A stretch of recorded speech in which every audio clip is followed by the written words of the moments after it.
जैसा कि हमने लास्ट वीडियो में पढ़ा था कि हमारे क्या क्या लर्निंग ऑब्जेक्टिव्स हैं और हमें किस किस चीज़ के बारे में पढ़ना है in chapter third reconstitution of a partnership form and admission of A partner for class 12th। तो मैंने बताया था उसमें कि कुछ हमारे लर्निंग ऑब्जेक्टिव्स थे, कुछ लर्निंग पॉइंट्स थे, इनके बारे में हमने क्लास उसमें नेक्स्ट लास्ट वीडियो में हमने उसका एक्सप्लेनेशन दिया था कि कौन कौन से हमारे टॉपिक्स हैं। ठीक है, तो उसी में से हमारा मैंने बताया था कि हम जब नेक्स्ट वीडियो बनाएंगे तो उस नेक्स्ट वीडियो में जो टॉपिक पढ़ेंगे वो टॉपिक होगा हमारा reconstitution of a partnership form. अब रिकन्स्टिट्यूशन ऑफ ए पार्टनरशिप के बारे में हमने पिछले वीडियो में भी पढ़ा था, यहाँ पर भी हम अब थोड़ा सा डीपली जा करके उसके बारे में जानते हैं। यहाँ पर लिखा है reconstitution of a partnership form means any change in existing agreement among the partners.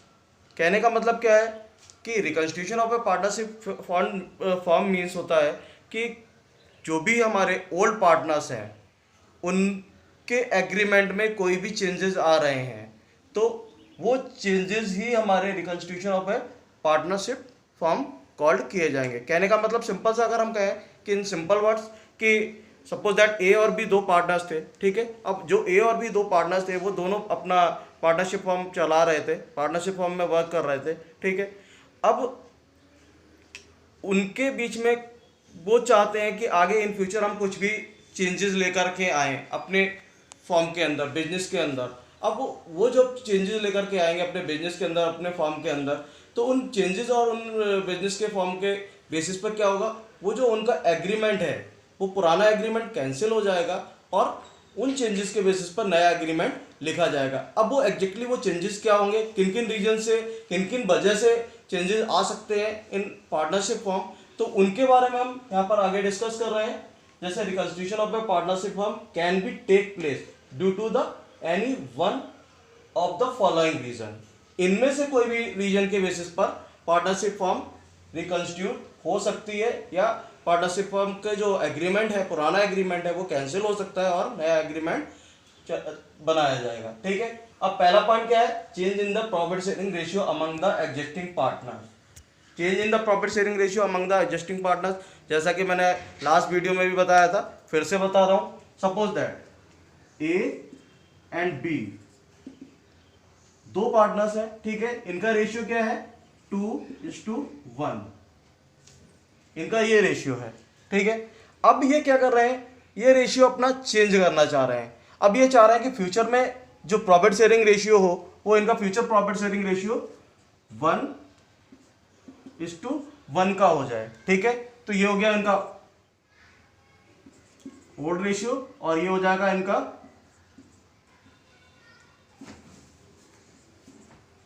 New ratio, ठीक है।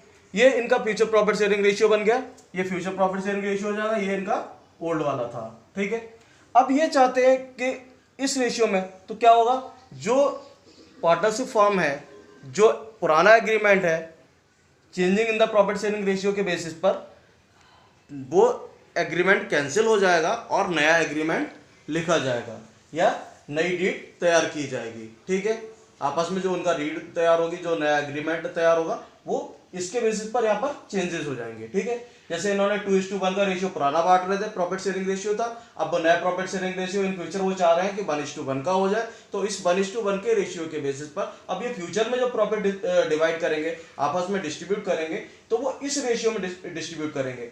अब due to the change in the ratio, in this ratio क्या होगा, जो पुराना एग्रीमेंट था वो पुराना एग्रीमेंट कैंसिल हो गया, अब नया एग्रीमेंट लिखा जाएगा और उस एग्रीमेंट में मेंशन किया जाएगा कि इन फ्यूचर जो पार्टनर्स हैं, जो भी एग्जिस्टिंग पार्टनर्स हैं, वो अब फ्यूचर में किस रेशियो में प्रॉफिट शेयर करेंगे, इन दिस रेशियो, ठीक है। तो ये आता है हमारा changing in the profit sharing ratio among the existing partner. तो हम उनका ओल्ड रेशियो हट जाएगा, नया रेशियो तैयार हो जाएगा। तो उसके लिए क्या होगा, जो उनकी एग्रीमेंट था, वो जो उनकी डीड थी वो कैंसिल हो जाएगी, नई डीड नया एग्रीमेंट लिखा जाएगा।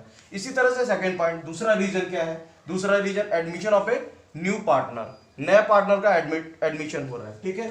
जब नए पार्टनर का एडमिशन हो रहा है तो उस कंडीशन में क्या होगा, जब नया पार्टनर एडमिट हो रहा होगा तो वो भी पार्टनर जो नया आ रहा होगा वो मान सपोज दैट वो 1/5 रेशियो के लिए एडमिट हो रहा है, ठीक है। अब जब 1/5 रेशियो के लिए एडमिट हो रहा है तो ये जो पार्टनर्स थे हमारे, उनका जो रेशियो था 2:1 का, इसी 2:1 के रेशियो में से ही वो अपना प्रॉफिट शेयर करेंगे। Suppose that company overall profit earn करती है 1, ठीक है। अब ये जो 1 रुपीज अर्न कर रही है, 1 प्रॉफिट अर्न कर रही है, तो जो 1 प्रॉफिट अर्न कर रही है तो इसमें से ही वो 1/5 किसको देगा, जो ओल्ड पार्टनर है उसको। तो रिमेनिंग कितना बचेगा, 1 माइनस 1/5 इक्वल टू 4/5। अब ये जो 4/5 आया है, ये 4/5 बचेगा रिमेनिंग प्रॉफिट। ये रिमेनिंग प्रॉफिट इन पार्टनर्स में जो भी टर्म्स एंड कंडीशन बनेगी उस टर्म्स एंड कंडीशन के अकॉर्डिंग डिवाइड हो जाएगा, ठीक है। क्योंकि 1/5 तो हम जो नया पार्टनर एडमिट हो रहा होगा उसको दे देंगे और बाकी का इन जो एग्जिस्टिंग पार्टनर्स हैं उनमें बढ़ जाएगा। अब क्या है एडमिशन का मतलब, क्या है यहाँ पर एडमिशन क्यों कर रहे हैं, जैसा मैंने लास्ट वीडियो में भी बताया था टॉपिक चैप्टर के बेसिस पर, कि फर्म कभी भी अपने एक्सपेंशन में जाना चाहती है। जब फर्म एक्सपेंशन में जाना चाहेगी तो उस कंडीशन में उसको किस चीज़ की रिक्वायरमेंट होगी, फंड की रिक्वायरमेंट होगी। अब उस फंड का अरेंजमेंट करने के लिए मैंने कई सारे सोर्सेज भी बताए थे। जैसे मैंने सोर्स बताया था loan taken from the bank, fund arrangement from the financial institutions and issue of company shares, issue of company debentures, इस तरह के बहुत सारे सोर्सेज थे। और उसमें से एक सोर्सेज होता है कि किसी भी पर्सन को हम अपने पार्टनरशिप फॉर्म में एज ए पार्टनर इन्वॉल्व कर रहे हैं और उसके बेसिस पर हम उसको जो भी हम प्रॉफिट अर्न कर रहे थे उसमें से उसको हिस्सा देंगे, जितने भी रेशियो के लिए, जितने भी हिस्से के लिए वो आएगा उसको अपने प्रॉफिट में से हिस्सा देंगे। लेकिन वो अपने हिस्से के लिए उसमें से क्या होगा, अपनी कैपिटल लेकर के आ रहा होगा इन बिजनेस, ठीक है। कैपिटल है, उसकी गुडविल है, जो भी चीज़ें होंगी वो अपनी गुडविल में उसमें बिजनेस में लेकर आएगा। तो उसके बेसिस पर हम उसको अपने प्रॉफिट में से जो भी profit company during the year earn करेगी या कंपनी प्रॉफिट अर्न कर रही होगी तो उस प्रॉफिट में से उसको उसका हिस्सा, जितने हिस्से के लिए वो आ रहा है उसको हिस्सा दे दिया जाएगा। जैसा कि मैंने यहाँ पर एक्सप्लेन किया था कि मान लो कंपनी प्रॉफिट अर्न करती है 1, ठीक है, ये 1 प्रॉफिट अर्न कर रही है कंपनी। अब उस 1 प्रॉफिट में से क्या होगा, जो नया पार्टनर आ रहा है उसको 1/5 शेयर दे दिया जाएगा। रिमेनिंग प्रॉफिट होगा वो टर्म्स एंड कंडीशन के अकॉर्डिंग ओल्ड पार्टनर्स में डिस्ट्रीब्यूट कर लिया जाएगा, ठीक है। तो ये भी हमारा सेकंड पॉइंट हो गया, इसके बेसिस पर भी रिकंस्टिट्यूट किया जा सकता है फॉर्म को। दूसरा पॉइंट हो गया हमारा, इसके बेसिस पर भी फॉर्म को रिकंस्टिट्यूट किया जा सकता है। इसी तरह से अब आता है, जैसे हमने एडमिशन वाली बात की थी, अब retirement of an existing partner. जैसा मैंने बताया था, अब सपोज दैट यहाँ पर A, B एंड C, ठीक है, 3 पार्टनर है और उनका रेशियो था 2:1 का। अब इसमें से एक पार्टनर रिटायर हो रहा है, ठीक है। एक पार्टनर ABC, 3 पार्टनर है,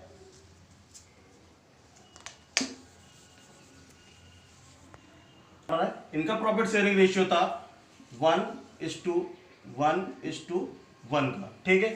ये इनका प्रॉफिट शेयरिंग रेशियो था। अब इसमें से एक पार्टनर रिटायर हो रहा है, सपोज दैट C रिटायर हो रहा है, ठीक है। अब जब रिटायर हो रहा होगा तो क्या होगा, प्रॉफिट कंपनी फर्म अर्न कर रही थी 1, तो बट रहा था 1/3, 1/3, 1/3, ठीक है।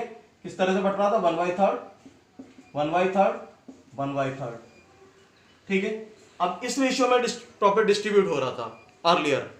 अब जब ये पार्टनर चला जाएगा तो फ्यूचर में प्रॉफिट डिस्ट्रीब्यूशन क्या होगा, अब ये कंपनी का नया जो एग्रीमेंट तैयार होगा, वो जो एग्रीमेंट तैयार होगा उस एग्रीमेंट के बेसिस पर नया प्रॉफिट शेयरिंग रेशियो भी तैयार होगा। पुराना एग्रीमेंट कैंसिल हो जाएगा, अब नया एग्रीमेंट तैयार हो जाएगा। तो जो नया एग्रीमेंट तैयार होगा उस नए एग्रीमेंट के बेसिस पर क्या होगा, इसमें जो भी एग्रीमेंट में जो भी रेशियो उनका बनकर आएगा उस रेशियो में वो फ्यूचर में प्रॉफिट डिस्ट्रीब्यूट कर लेंगे। सपोज दैट कि यहाँ पर अगर यही रहता है कि वो अपना प्रॉफिट शेयरिंग रेशियो सेम रखते हैं, सेम रखने का मतलब हो गया इस पार्टनर के जाने के बाद इनका प्रॉफिट शेयरिंग रेशियो 1:1 का ही रह गया। तो 1:1 का मतलब हो गया, पहले जो 1/3, 1/3, 1/3 डिवाइड करते थे, अब क्या डिवाइड करेंगे 1/2 एंड 1/2, मीन्स इक्वली डिवाइड कर लेंगे, ठीक है।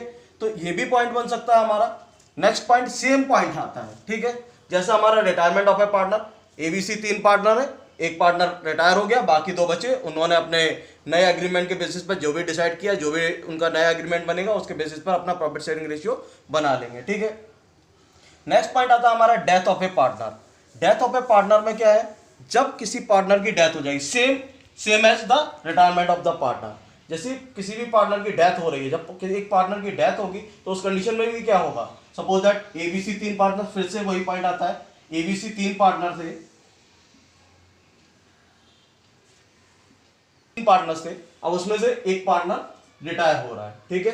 ये पार्टनर जब रिटायर हो रहा है तो क्या होगा, उनका profit sharing ratio, earlier ratio क्या था, 1/3, 1/3 एंड 1/3, ठीक है। अब जब ये पार्टनर रिटायर हो जाएगा तो रिमेन बचेंगे कौन, ए एंड बी, ये रिमेन बच जाएंगे। अब रिमेन बचेंगे तो क्या होगा, जो पुराने इनकी डीड थी, जो इनका एग्रीमेंट था, वो क्या होगा, कैंसिल हो जाएगा, और ये फ्यूचर प्रॉफिट शेयर करने के लिए क्या करेंगे, नई डीड, नया एग्रीमेंट तैयार करेंगे, जिसके बेसिस पे वो क्या करेंगे, अपना जो नया एग्रीमेंट बनाएंगे, उस एग्रीमेंट में डिसाइड किया जाएगा कि आगे ये फ्यूचर में किस तरह से प्रॉफिट डिस्ट्रीब्यूट करेंगे, किस तरह से प्रॉफिट डिवाइड करेंगे, तो वो पार्टनरशिप कॉल किया जाएगा, ठीक है। नेक्स्ट पॉइंट आता है amalgamation of two partnership forms और मर्जर। अमेलगमेशन मीन्स क्या होता है, अब अमेलगमेशन मीन्स होता है यहाँ पर एक फॉर्म का दूसरे फॉर्म में विलय हो जाना, मतलब एक फॉर्म का दूसरे फॉर्म पर होल्ड कर लेना, ठीक है, ये कॉल करता है हमारा अमेलगमेशन। जैसे यहाँ पर लिखा हुआ है हमने मर्जर, ठीक है। तो ये जो है, अब इसमें एक फॉर्म का दूसरे फॉर्म पर होल्ड हो जाएगा तो क्या होगा, मान लो एबीसी एक फॉर्म में पार्टनर है, एबीसी दूसरे फॉर्म में पार्टनर है, मतलब दो फॉर्म में अलग अलग पार्टनर्स हैं। अब ये क्या है, फॉर्म आपस में मर्ज हो रही है, तो जो उनका प्रॉफिट शेयरिंग रेशियो होगा उसके बेसिस पर उनका एडजस्टमेंट हो जाएगा। तो कहने का मीन्स यहाँ पर क्या है कि reconstitution of a partnership form means simple सा होता है कि पुराने एग्रीमेंट को हम कैंसिल करेंगे और नया एग्रीमेंट तैयार करेंगे, किसके बेसिस पर, ये फॉलोइंग पॉइंट्स के बेसिस पर, ठीक है। इनमें से कोई भी एक पॉइंट बन सकता है जिसके बेसिस पर नया एग्रीमेंट तैयार किया जाएगा।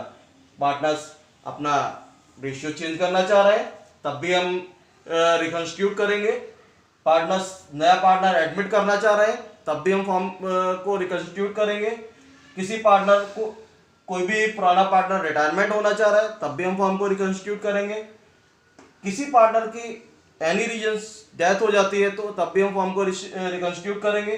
अब दो फॉर्म्स आपस में अमेलगामेट होती हैं, एक फॉर्म दूसरे फॉर्म में विलय हो रही होती है, तो उस कंडीशन में भी हम फॉर्म को रिकंस्टिट्यूट करेंगे।